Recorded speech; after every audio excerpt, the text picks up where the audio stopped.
हाँ जी, सबसे पहले सभी बच्चों को नमस्कार और राम राम। मैं doctor Dilip Kantia NR classes Bathinda से आप सभी का ऑनलाइन क्लास के प्लेटफॉर्म पे आपका वेलकम करता हूँ। जैसे कि बच्चे आप सभी को पता है हरियाणा के अंदर एचडीओ की पोस्टें आ चुकी है, लेकिन जो हरियाणा में जो एचडीओ का जो एग्जाम पैटर्न है वो इस बार सब्जेक्टिव दे दिया, प्लस उसमें उन्होंने 2 एग्जाम रख दिए। एक रखा है क्वालिफाई जिसके अंदर अपने जीके, रीजनिंग, मेंटेबिलिटी या जो हरियाणा का जो कल्चर है वो उसके बारे में क्वेश्चन आएंगे, और दूसरा एग्जाम उन्होंने रखा सब्जेक्टिव। जो पहले वाला एग्जाम जो है उसमें क्वालिफाई करना कंपलसरी है। अगर पहले वाले एग्जाम में आप क्वालिफाई करोगे तो सेकंड एग्जाम के लिए आप एलिजिबल होगे, या पहले वाले एग्जाम में अगर आप पास होगे तो सेकंड वाला एग्जाम आपका जो है चेक होगा, अदरवाइज चेक ही नहीं होगा। ठीक है जी। और सेकंड वाले एग्जाम में उन्होंने जो सिलेबस दिया है जो हॉर्टिकल्चर एचडीओ के लिए, उसमें वेजिटेबल प्रोडक्शंस यानी वेजिटेबल का सिलेबस है, फ्रूट का सिलेबस है, पोस्ट हार्वेस्ट है, प्लस स्टैटिक्स जो है अपने जो कैलकुलेशंस जो स्टैटिक्स करते हैं हम, जिसके अंदर आपने मीन मीडियन मोड या डिस्पर्सन के बारे में पढ़ा होगा या एक्सपेरिमेंटल डिजाइन के बारे में पढ़ा होगा। ठीक है, तो वो सिलेबस दिया है और पेपर का मोड दिया है सब्जेक्टिव टाइप। अब ये जो सिलेबस है बच्चे, जैसे डिफरेंट यूनिट्स दिए, tropical and dry land fruit production, तो हम सिलेबस में ज्यादा डिटेल डिस्कस नहीं करेंगे क्योंकि सिलेबस तो आपको पता है और आपने पढ़ भी रखा है, क्योंकि अगर एचडीयू की आप प्रिपरेशन करें तो सिलेबस आपने जरूर देखा होगा, और जो सिलेक्शन क्राइटेरिया वो भी आपने देखा होगा। लेकिन इस जो सिलेबस है ये कहाँ से सिलेबस बना है, तो अगर आप इस सिलेबस को क्रॉस चेक करोगे तो जो आईसीआर के जो एग्जाम होते हैं ना, जैसे आईसीआर का नेट का एग्जाम होता है, नेट वेजिटेबल, नेट फ्रूट, या नेट जो आईसीआर जो एएसआर भी कंडक्ट कराती है, तो वहां से ये इन्होंने सिलेबस को उठाया है और पेपर का मोड दिया इन्होंने सब्जेक्टिव टाइप। ठीक है। अब रही बात, अगर इस सिलेबस को आप सब्जेक्टिव में पढ़ोगे तो कैसे एग्जाम आएगा, कैसे क्वेश्चन आएंगे।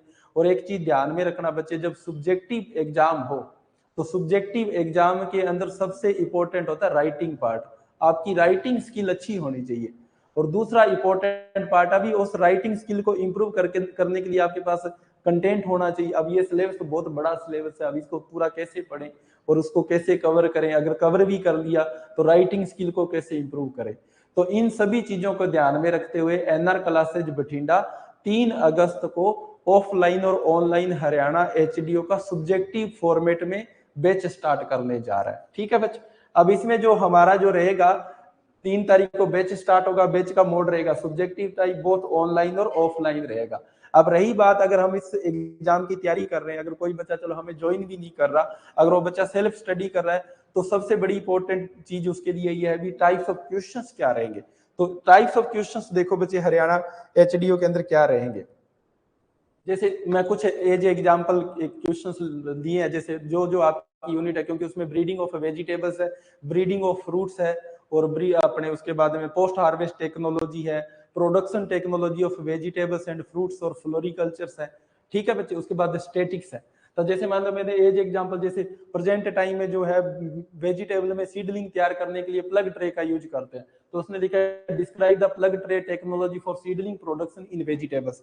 तो अब इस को अगर एग्जाम को सॉरी इस क्वेश्चन को अगर डिस्क्राइब करना है तो कैसे करेंगे, तो पहले आपको प्लग ट्रे के बारे में बताना पड़ेगा भी प्लग ट्रे क्या होती है, दूसरा प्लग ट्रे पे कौन सा मटेरियल यूज होता है, जैसे उसमें कोकोपीट यूज होती है या उसके अंदर अपने वर्मी कोलाइट, परलाइट करके जो कंपोनेंट यूज होते हैं उनका रेशो क्या रहता है वो बताना है। फिर इसके एडवांटेज और डिसएडवांटेज क्या उनके बारे में बताना है, तो ऐसे लिखना है। उसके बाद सेकंड क्वेश्चन जैसे व्हाट इज द क्यूटीएल, अब ये ब्रीडिंग से क्वेश्चन है। ये क्यूटीएल जो होता है ना, क्वालिटेटिव ट्रेड लोसाई करके एक ब्रीडिंग कंपोनेंट है जिसको ब्रीडिंग या क्रॉप इंप्रूवमेंट में यूज करते हैं। What is the QTL, how it is significant for vegetable breeding, यानी वो कहता है क्यूटीएल क्या होता है, तो पहले आपने क्यूटीएल के बारे में बताना है। फिर इस क्यूटीएल का वेजिटेबल ब्रीडिंग में यूज क्या है, या इस क्यूटीएल ब्रीडिंग से वेजिटेबल में क्या क्या वेराइटीज डेवलप हुई है, कौन कौन से रेजिस्टेंस कंपोनेंट आइडेंटिफाई हुए हैं इससे, तो उसके बारे में बताना है। उसी तरह बच्चे अगर आपने नेक्स्ट क्वेश्चंस देखेंगे तो नेक्स्ट क्वेश्चन है, देखो describe the principle of fruit and vegetable preservation. तो प्रिजर्वेशन से क्वेश्चन आ गया, यानी ये पोस्ट हार्वेस्ट से आया। अब जैसे मान लो आपने पोस्ट हार्वेस्ट वाला जो यूनिट है अपने एचडीओ का, उसमें से अगर आपसे क्वेश्चन जैसे आए तो पहले क्या प्रिंसिपल क्या प्रिजर्वेशन के वो बताने, फिर प्रिजर्वेशन के एडवांटेज क्या है, क्यों कर रहे हैं हम वो बताने। तो जब डिस्क्रिप्टिव एग्जाम होता है बच्चे, तो उसमें सबसे इंपॉर्टेंट रहता है क्वेश्चन को डिस्क्राइब करना, यानी राइटिंग स्किल इंपॉर्टेंट है, क्योंकि राइटिंग स्किल से आपको नंबर मिलेंगे। ठीक है बच्चे। उसी तरह जैसे नेक्स्ट क्वेश्चन है, discuss the concept and objectives of forward and reverse breeding. अब ये फॉरवर्ड और रिवर्स ब्रीडिंग दोनों में यूज होता है, वेजिटेबल में भी यूज होता है और अपने इसके अंदर फ्रूट्स में भी यूज होता है। तो वो कभी रिवर्स, पहले तो आपको ये पता होना चाहिए रिवर्स ब्रीडिंग या फॉरवर्ड ब्रीडिंग क्या होता है, उसके ऑब्जेक्टिव्स क्या है, ठीक है, उसका एडवांटेज क्या क्रॉप के अंदर, डिसएडवांटेज क्या, ऐसे इसको डिस्क्राइब करना है। उसी तरह से अगर हम नेक्स्ट क्वेश्चन देखेंगे तो देखो, describe the package of practice for papaya cultivation in north India. अब नॉर्थ इंडिया के साथ जगह यहाँ पे आपसे पूछा, नॉर्थ इंडिया की जगह यहाँ पे आ सकता है हरियाणा। ये हरियाणा में अगर कोई फार्मर पपाया कल्टीवेशन यानी पपाया क्रॉप ग्रो करना चाह रहा है तो उसका पैकेज प्रैक्टिस मतलब उसका कल्टीवेशन क्या। तो कल्टीवेशन जब आएगा तो बच्चे ब्रीफ में, क्योंकि वैसे तो कल्टीवेशन पूरा लिखो तो बहुत बड़ा हो जाएगा। और सब्जेक्टिव पेपर में सेकंड इंपॉर्टेंट चीज ध्यान रखनी है, क्वेश्चन आंसर की लेंथ भी, लेंथ कितनी होनी चाहिए। कई बार क्या होता है हम लेंथ बहुत कम कर देते हैं, कई बार क्या हम बहुत बड़ा लिख देते हैं। तो टारगेटेड लिखना है, जितना उस क्वेश्चन का वेटेज है उस पॉइंट ऑफ व्यू से उसको अपने डिस्क्राइब करना है। तो जैसे अब इसमें कल्टीवेशंस को अगर आप डिस्क्राइब करोगे तो सबसे पहले आपने क्या बताना है, क्रॉप के बारे में बताना है, भी वो क्रॉप क्या है। ठीक है, क्रॉप के बारे में जैसे साइंटिफिक नेम हो गया, उसके बाद में उसको क्लाइमेट कौन सा चाहिए, किस फैमिली का मेंबर है, फिर उसके बाद में क्लाइमेट के बारे में बताना है, क्लाइमेट के बाद में सोविंग टाइम के बारे में बताना है। ये ब्रीफ में लेना है, ठीक है बच्चे, डिटेल में नहीं लेना है। सोविंग टाइम के बाद recommended practices and recommended dose के बारे में बताना है, फिर प्लांटिंग मटेरियल के बारे में बताना है। प्लांटिंग मटेरियल मतलब वेराइटीज के बारे में बताना है। वेराइटीज के बाद में disease management, insect pest management, और सबसे लास्ट में हार्वेस्टिंग। ऐसे इसको इन पॉइंटों में डिस्क्राइब करना होता है। जब आप किसी क्या क्वेश्चन आए, पैकेज प्रैक्टिस से क्वेश्चन आएगा तो आपको फिर ये पॉइंटों को डिस्क्राइब करना है और ब्रीफ में डिस्क्राइब करना होता है। उसी तरह देखो नेक्स्ट क्वेश्चन है, describe the incidence and management of leaf curl and mosaic virus disease in chilli and ओकरा। अब ये जो ओकरा है ना बच्चे, इनमें जो वायरस डिजीज की मेजर प्रॉब्लम है, उसी तरह चिल्ली के अंदर लीफ कर्ल वायरस आता है, और ओकरा में कौन सा आता है, येलो वाइन मोजेक वायरस। तब उसने बोला भी लीफ जो चिल्ली और ओकरा में वायरस डिजीज आ रहा है तो उसका वायरस डिजीज का मैनेजमेंट पूछ लिया। अब वायरस डिजीज बच्चे वेक्टर से फैलती है, किससे फैलती है, वेक्टर से। जब भी आपने वायरस डिजीज का मैनेजमेंट लिखना तो इंसेक्ट वेक्टर, अब जैसे ओकरा में yellow mosaic virus transmitted by white fly है, और उसी तरह चिल्ली के अंदर जो है, चिल्ली में जो लीफ कर्ल वायरस है वो ट्रांसमिटेड बाय थ्रिप्स है। तो थ्रिप्स, और क्योंकि वायरस डिजीज को कंट्रोल करने का एक ही तरीका, वेक्टर कंट्रोल करो डिजीज कंट्रोल हो जाएगी।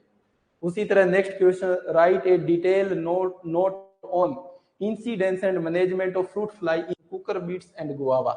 अब कुकर बीट्स और गुआवा में फ्रूट फ्लाई की मेजर प्रॉब्लम है, तो उसको कैसे कंट्रोल करेंगे, उससे क्या नुकसान हो रहे हैं, यानी एडवांटेज और डिसएडवांटेज क्या है उसका। उसी तरह नेक्स्ट क्वेश्चन है बच्चे, describe the role of cytoplasmic genic male sterility and self incompatibility system in hybrid seed production. अब ये हाइब्रिड सीड प्रोडक्शन यहाँ पे इन वेजिटेबल्स आ सकता है या इन फ्रूट आ सकता है, ठीक है। लेकिन एक चीज ध्यान में रहे, फ्रूट के अंदर male sterility are not common, common नहीं है। फिर फ्रूट में अगर आएगा तो फिर सेल्फ इनकम्पैटिबिलिटी से आएगा, जैसे मैंगो है, उसके बाद में अपने आंवला है, तो मैंगो एंड आंवला में स्पोरोफिटिक सेल्फ इनकम्पैटिबिलिटी होती है।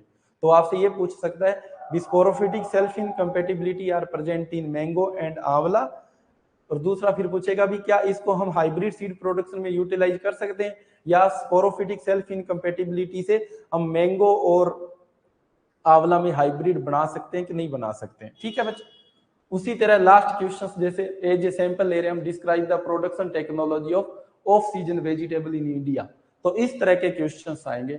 तो जो भी स्टूडेंट हरियाणा एडीओ की प्रिपरेशंस करना चाहता है तो 3 अगस्त को वो एनआर क्लासेज को ऑनलाइन और ऑफलाइन ज्वाइन कर सकता है। अब रही बात, अगर वो बच्चा हमें ज्वाइन करेगा तो कैसे ज्वाइन कर सकता है, तो ऑनलाइन क्लास के लिए बच्चे हमारा एप्लीकेशन है एनआर क्लासेज बठिंडा।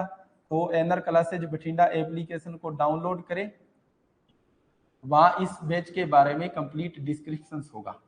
ठीक है बच्चे, यानी एप्लीकेशन डाउनलोड करना है, उसके बाद में स्टोर में जाना है, स्टोर के अंदर आपका हॉर्टिकल्चर एचडीओ हरियाणा का बैच अवेलेबल होगा।